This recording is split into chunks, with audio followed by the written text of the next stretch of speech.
মাটির চুলায় রান্না খুব সহজে কাচ্চি বিরিয়ানি দেখতে হলো চোখ রাখুন আমার পেজে। আসসালামু আলাইকুম everyone, welcome back to my channel. এখানে আমি তেলের ভিতর দিয়ে দিয়েছি এলাচ ফল, তারপর লবঙ্গ, তারপর দিয়ে দিয়েছি দারচিনি, দিয়ে আমি মিশিয়ে রাখা ম্যারিনেট করা গোশগুলোকে কষিয়ে নিব। আমি এখানে মেশানোর সময় গোশে দিয়ে দিয়েছি 250 গ্রাম টক দই, এখানে গোশ আছে 1 কেজি।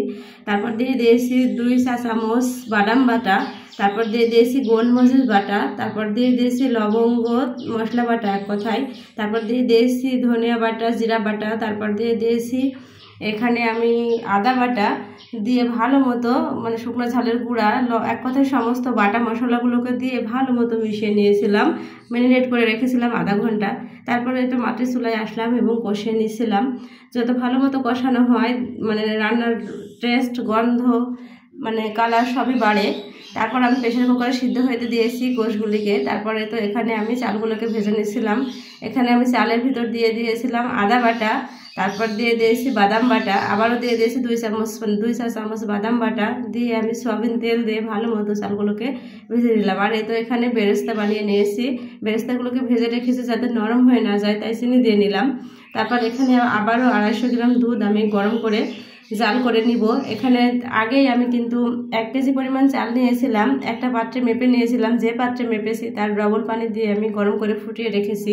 এবার সেই ফুটন্ত পানির ভিতরে দুধগুলোকে দিয়ে তারপর আমি চালগুলোকে ঢেলে দিয়েছি। এই তো চালগুলো যখন ফুটে উঠেছে এক কথায়, তখন মানে যখন একটু কিছুটা সময় ফুটে উঠেছে, তারপর আমি কাঁচা ঝাল দিয়ে দিয়েছি, এই যে দেখতেই পারতেছেন। দিয়ে এবার আমি চুলার জাল কমিয়ে তারপর দমে রেখে দিব।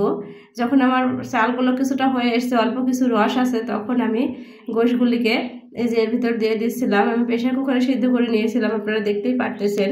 তারপর আমি ভালো মতো এবার মিশিয়ে নিব। যেহেতু আমি রান্নার প্রায় শেষ পর্যায়ে গোশগুলিকে মিশিয়ে নেব, তাই খুব ভালো করে মিশিয়ে নিতে হবে যাতে রান্নার টেস্ট মানে খাবারের টেস্টটা বৃদ্ধি পায়। আমি যদি মানে ভালোভাবে না মেশাতে পারি তাহলে কিন্তু খেতে ভালো লাগবে না। তাই খুব সুন্দর মতো মিশিয়ে নিয়ে তারপর কিন্তু আমি আবারও আধা ঘন্টা ঢেকে দিব, দিয়ে দমে রেখে দিব।